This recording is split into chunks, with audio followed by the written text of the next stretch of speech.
सभी को नमस्कार।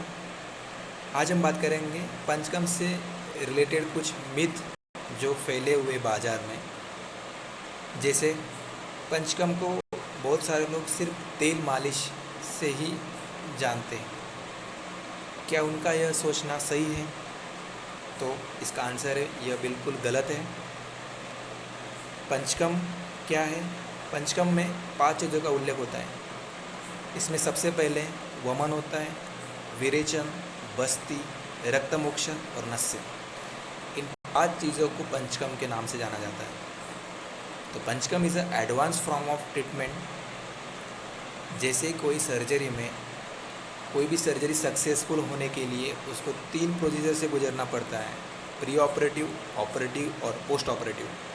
वैसे ही आयुर्वेद में पंचकर्म सक्सेसफुल करने के लिए 3 कंडीशन जरूरी होती हैं, जो होती है पूर्व क्रम, प्रधान क्रम, पश्चात क्रम। बिना पूर्व क्रम के प्रधान क्रम भी करना बिल्कुल गलत है या हो ही नहीं सकता, क्योंकि जिस प्रकार अपन इसको एक एग्जाम्पल से समझते हैं। जैसे अपन कच्चे आम से यदि रस निकालना चाहें तो वो रस निकलेगा? नहीं निकलेगा। वैसे ही यदि दोषों का बिना पाचन किए उसको निकालना चाहा तो शरीर का नाश हो सकता है। ठीक है। वैसे ही पूर्व क्रम के पश्चात ही प्रधान क्रम करना है और प्रधान क्रम के पश्चात ही पश्चात क्रम करना है। तो पूर्व क्रम में क्या है? पूर्व क्रम मतलब क्या है? इसमें 3 चीज़ों का समावेश होता है: स्नेहन, स्वेदन, दीपन, पाचन। प्रधान क्रम में क्या है? जो भी अपने को करना है, वमन, विरेचन, बस्ती, नस्य, रक्तमोक्षण। ठीक है, इसको बोलते हैं प्रधान क्रम। पश्चात क्रम में क्या करना होता है? पश्चात क्रम में क्या है? प्रधान क्रम के कारण जठराग्नि जो अपने डाइजेस्टिव पावर वो कम हो जाती है।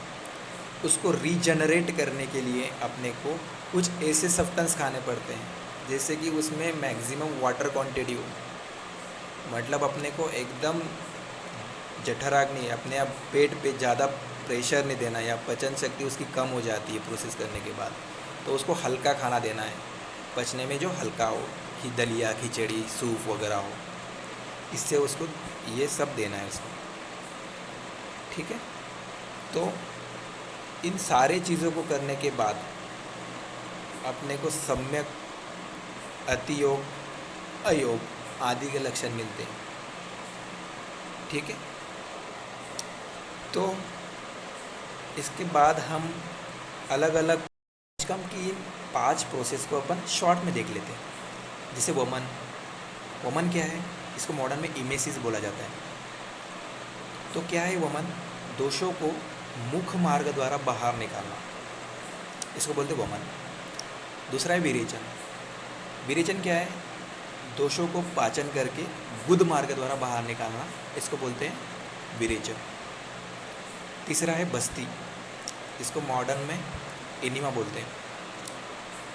तो वात शामक औषधियों द्वारा गुद मार्ग से दी जाने वाली औषधि को बस्ती कहा जाता है। चौथा है रक्तमोक्षण। रक्तमोक्षण क्या है? संपूर्ण शरीर में फैले हुए दोषों को बाहर निकालने के लिए अपन स्पेशली 18 नंबर की नीडल यूज़ करते हैं, या बटरफ्लाई वगैरह यूज़ कर सकते हैं, बटरफ्लाई नीडल वगैरह यूज़ कर सकते हैं। जैसे कि व्याधित अंग के नज़दीक से वेन से अपन ब्लड निकाल दें। और 5वां है नस्य। नस्य क्या है? नाक द्वारा दी जाने वाली औषधि। तो नाक ही क्यों? नासा ही शीर्षों द्वारा, मतलब क्या बोला है? सिर का द्वार नाक से खुलता है।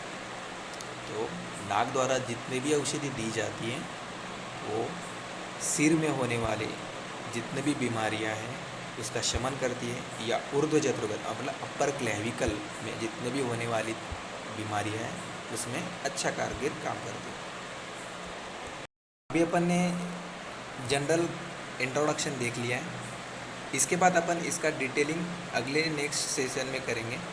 ठीक है, इसको डिवाइडेड पार्ट में अपन करेंगे पूरा पंचकर्म को। तो आने वाले जितने भी लेक्चर्स होंगे उसमें धीरे धीरे करके अपन बताएंगे वमन, विरेचन, बस्ती, रक्तमोक्षण, मत्स्य आदि के बारे में। ठीक है, तो यह सेशन अपना लंबा चलेगा।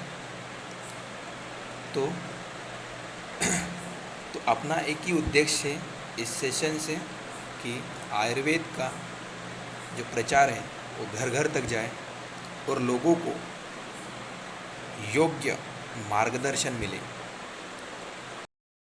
तो हंसते रहिए, मुस्कुराते रहिए। मिलते हैं नेक्स्ट सेशन में। धन्यवाद।